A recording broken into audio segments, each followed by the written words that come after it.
There are a total of 8 new weapon classes in this Elden Ring DLC, and we are going to be ranking all of them from worst to best based on how well they perform in PvE. Now, this is not going to be as objective as some of my other types of videos, as there is like a lot that goes into what makes a weapon class really good. A lot of these might be better in certain situations compared to other weapon classes, and certain playstyles might be better with certain types of other weapon classes too. So you can just treat this video as like my overall thoughts and opinions for every single weapon class, but we're just going to be ranking them for fun as well. Now the criteria is also going to incorporate how good their options actually are. So I'm not going to really just talk about the weapon class as it pertains to just like one weapon. I'm going to like talk about all of their options, and typically the ones that get the best options is going to end up on top. But yeah, let's just get into it.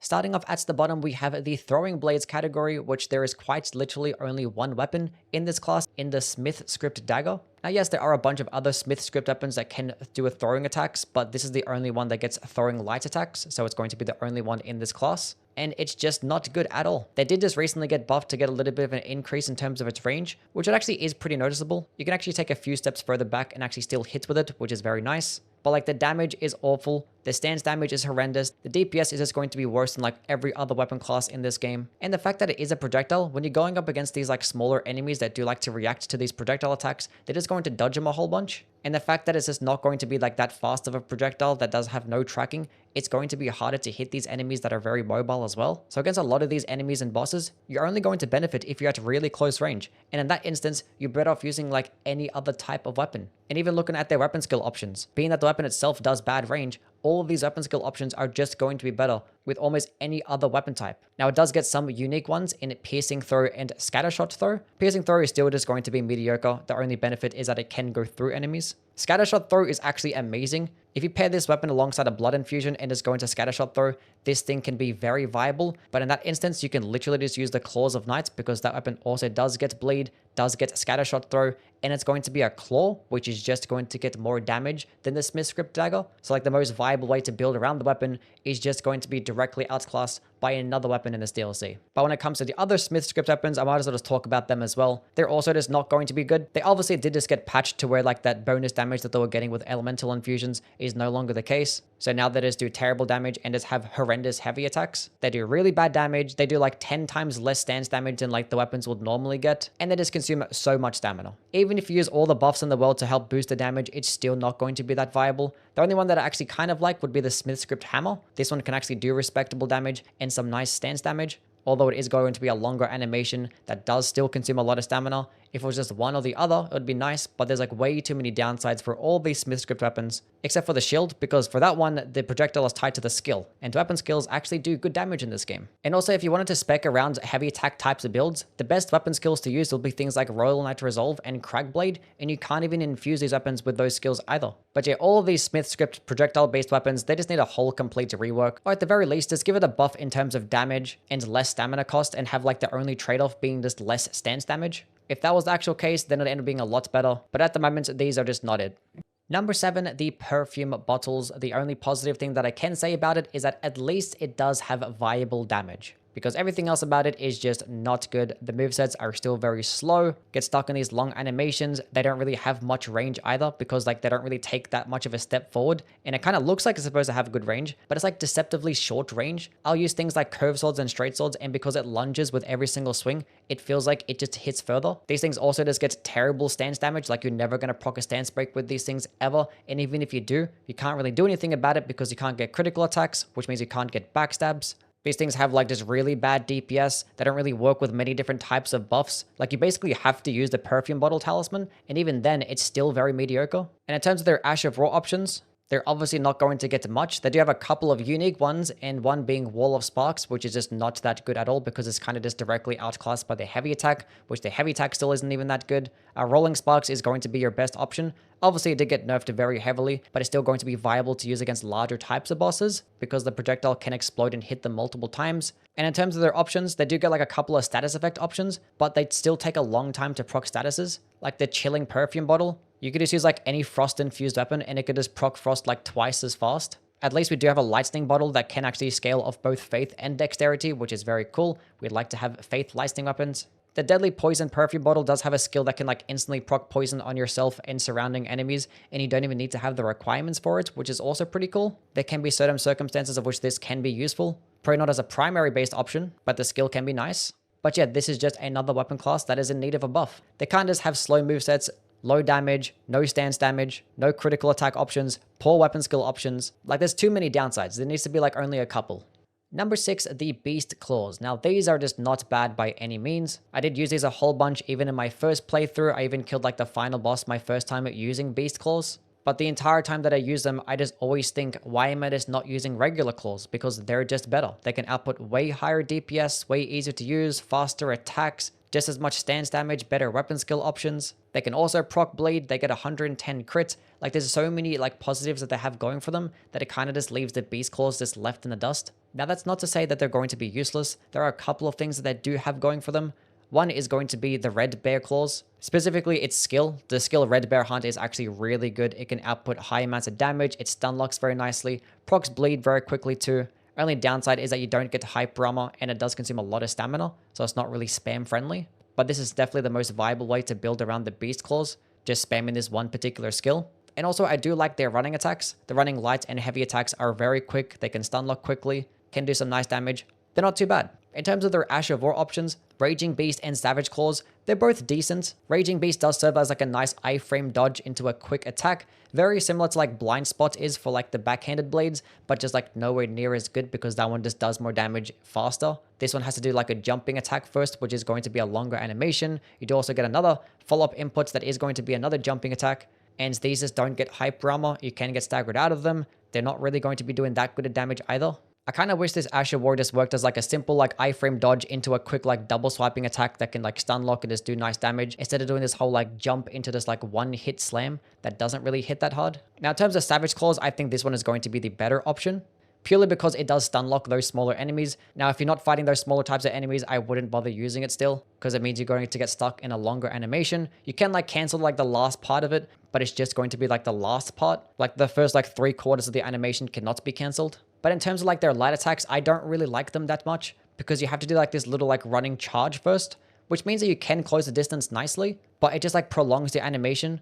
And it's like to the point where it's like you can get like an attack off faster with like a Great Hammer than you could with like Beast Claws. Now, the follow-up light attacks can be kind of nice, but they're still swinging like one after the other. So like your DPS is still going to be much higher with Claws. And in terms of their heavy attacks, they don't really do that higher stance damage. They're still going to get like less stance damage than like a regular fist weapon. And those are just going to be like 10 times faster. Now, it is going to have your character just like jump all over the place, which might make them harder to get hit. But that's probably something more useful for PvP than it is for PvE. Number 5, the thrusting shields. Now, the best part about these weapons is going to be its versatility. The fact that you can get a decent shield and actually attack and get some nice damage. You get blocking frames throughout animations, being able to like block and attack at the same time. And also just do some nice stance damage while just doing piercing damage with every single attack too. Which piercing damage is, as I always say, the best damage type in the game. And it means you can get a bunch of like poking attack types of Ashes of War, which are typically just going to be some of the best in the game, and things like Impaling Thrust, Giant Hunt, Flame Spear. All of these options are just amazing. But it is still going to be a shield, so you can actually pair it alongside some shield-based Ashes of War, pair it alongside some shield buffs, and be able to block a lot of damage, and just keep spamming the light attacks, which these light attacks are very fast, and they each do 12 stance damage, which is like just as much as a Colossal Sword. Now, unfortunately, the heavy attacks do really bad stance damage. They only do like 20 something, which for comparison, a regular medium shield does more stance damage on a charged heavy attack than a thrusting shield does. That is very annoying. But I think the most disappointing thing about these thrusting shields is that when you do have these things infused, which is like the optimal way to build around them in terms of just like maximizing your damage, it just makes the shield version just inherently worse. And it's to the point where I'd never really want to use it as a shield, and I'd just much rather have like a regular shield and weapon combo, because you're just probably going to get better blocking and just better damage, because it's not like these things do like amazing damage. They're still just going to be shields. Like, it's perfectly fine to when like I infuse a regular shield and I lose out on a bit of guard boost or a bit of guarded damage negation, but why does it work that way with a thrusting shield too? Like, I should be able to get the best of both worlds, but I'm always getting like a trade-off in one. It gets like really annoying when I infuse my thrusting shield and I just lose out on like 15 more guard boost and just a bunch of guarded damage negation just with every single elemental infusion. It's like, why is that happening? Like, the base guard boost of these thrusting shields can be almost just as good as like some great shields, but then you go ahead and infuse it, and then it's like worse than like almost every single medium shield. It just like ruins so much of the build creation aspect behind these weapons, and it just makes me not want to use it. Number 4, hand-to-hand weapons. Now, these things, much like the Beast Claws, I think are just going to be outclassed by something else. In this instance, I think that regular fist weapons are just going to be better. Stuff like the Spiked Kestis, Star Fist, Iron Balls, these things are just going to do way more stance damage, way higher DPS, stagger a lot better. So it's very hard to beat out things like those. But these weapons are still going to be very good, and they have a lot of specific uses and kind of just require different types of builds too. Now, to start off with, they are going to have better synergy with things like the multi-hit talismans due to how many times they can hit quickly. So stacking up on these can just result in higher amounts of damage. Another thing they do nicely is going to be their unique Ashes of War. Unfortunately, they just get a lot less Ashes of War compared to things like Fists because you can't just use things like Cragblade to just get more damage on every hit. But you do get stuff like Dryleaf Whirlwind, which is going to stun lock those smaller enemies very nicely. Also do some decent stance damage. I would never use it against larger enemies because you are going to get stuck in a longer animation. You don't get hyper armor. And it feels like when you use it against larger enemies, it kind of like bugs out and slows down a whole bunch. That's kind of annoying. But Palm Blast is going to be an incredible S tier Ash of War in this game. You get like infinite hyper armor, and it's just going to be high amounts of damage and like over 33 stance damage on every single hit. And it's just incredible. I love using this skill so much. It makes these weapons so much better. But another thing that makes the hand-to-hand weapons really good is going to be the Dane's Footwork. This weapon is really good. This one actually does get a bunch of kicking attacks compared to the Dryleaf Arts, which gets mainly punching attacks. Now the differences being is that the light attacks of the Dryleaf Arts get less stance damage, but the heavy attacks get more stance damage. But the reason why I'm still going to value the Dane's Footworks more is for two different reasons. One, it actually does get better synergy with the Shattered Stone Talisman and the Divine Bird Warrior Greaves. These things are just going to boost all your kicking attack types of damage, whether it's a skill, light attack, heavy attack, jumping attack, doesn't matter what it is, it's just going to enhance the damage. And also the Dane's Footwork does just hit twice in guard counters.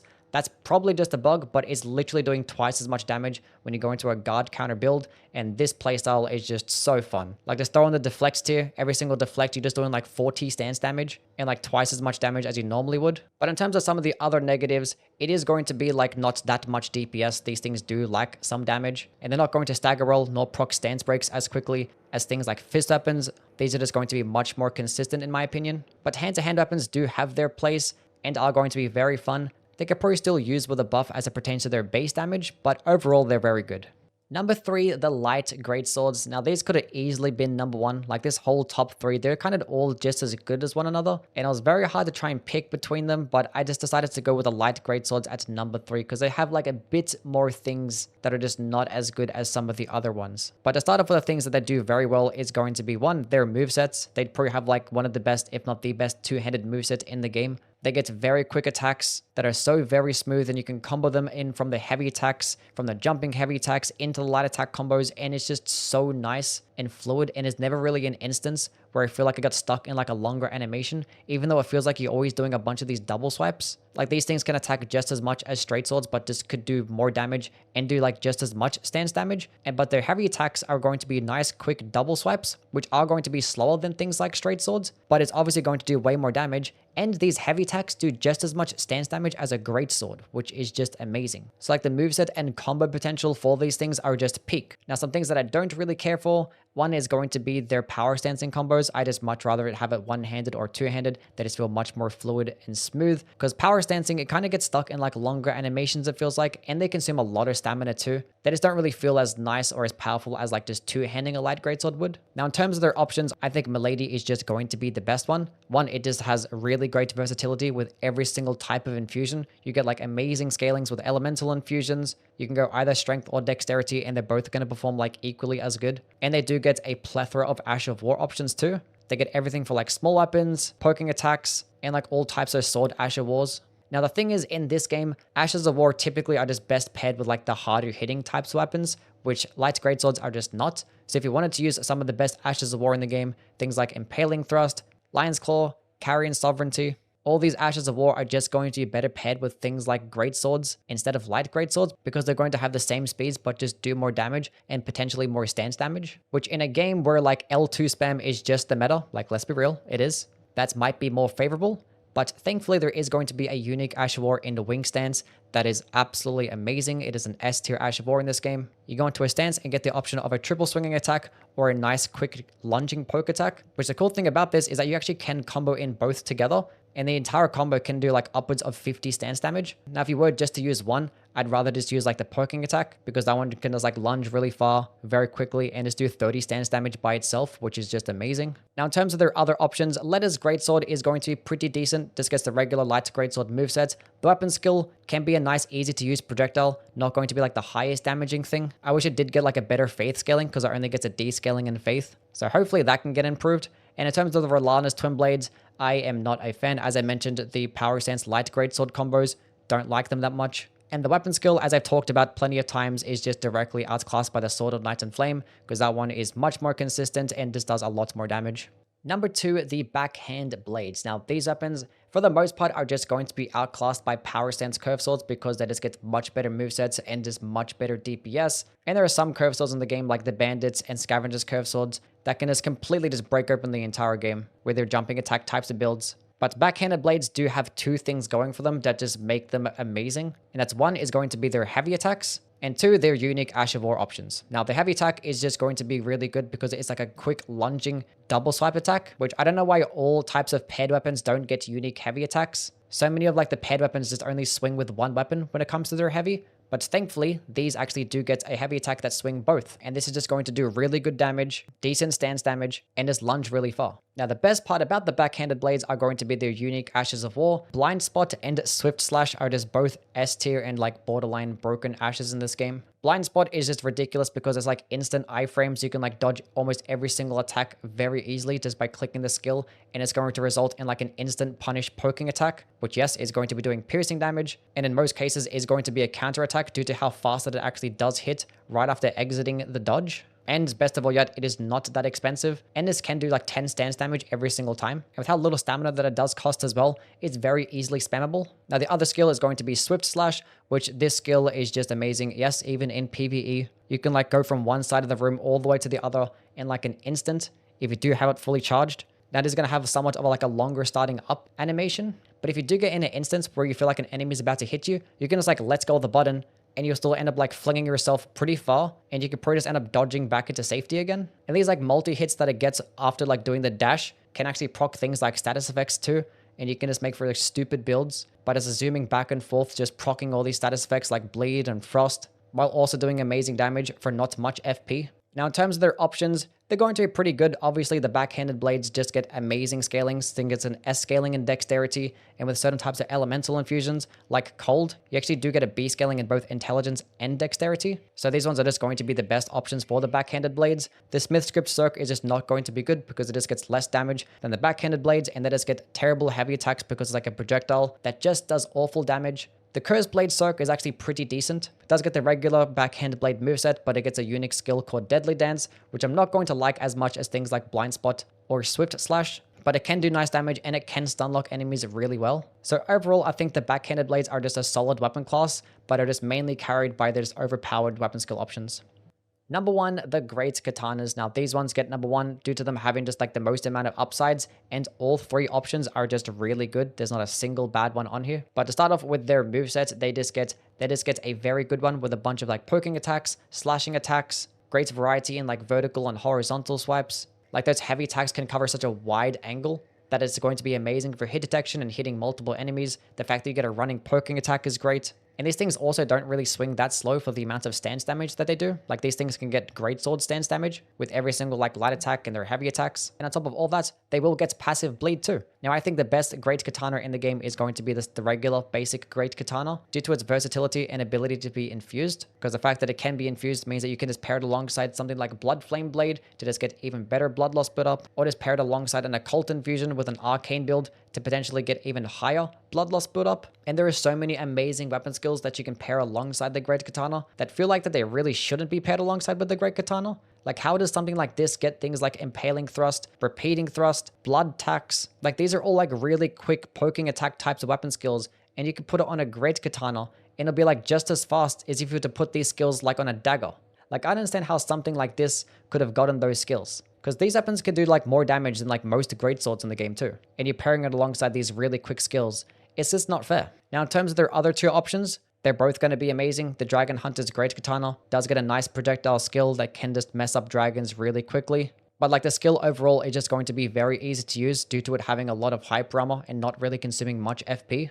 The Rakshasa's Great Katana just has like a flawless moveset. It doesn't do anything like too flashy, but it's just overall great. You still get the really good light attacks that regular Great Katanas get, but it just gets a poking heavy attack, which poking attacks obviously means that you lunge really far, you're going to be doing piercing damage, and you can pair these alongside certain types of talismans and it can make for just really broken builds. Now when you're sacrificing like the wide horizontal swipe for a poking attack heavy, that means you might lose out on some like variety to hit multiple enemies at once, but that's where the weapon skill comes into play, because Weed Cutter is like a very wide horizontal swipe of which you get lots of hyper armor, good stagger potential for not much FP at all, and it's going to swing pretty fast, so your DPS can also be very high. Probably not going to like it overall as much as like the regular Great Katana, but this weapon basically has just like a flawless moveset. Like the only downside that I can say about the Great Katanas is that I don't like the power sensing combos. I just do not like those light attacks that they get at all. The running attacks are very nice. The jumping attacks can be very good, but I'm not a big fan of those like long animations that the light attack combos get. But these are still deserving to be the #1 spot of the best weapon types in the Elden Ring DLC. Anyway, that is the video now done. Let me know what your opinions are down in the comments below. And please do like and subscribe. We have more videos coming out along the way. Next one might end up being ranking all the armor sets. We might do something like that. It's just going to be based on like their special effects, not necessarily like how they look in terms of their fashion and stuff like that. Might do a video like that later on. We'll see. Anyway, catch you guys around. Bye.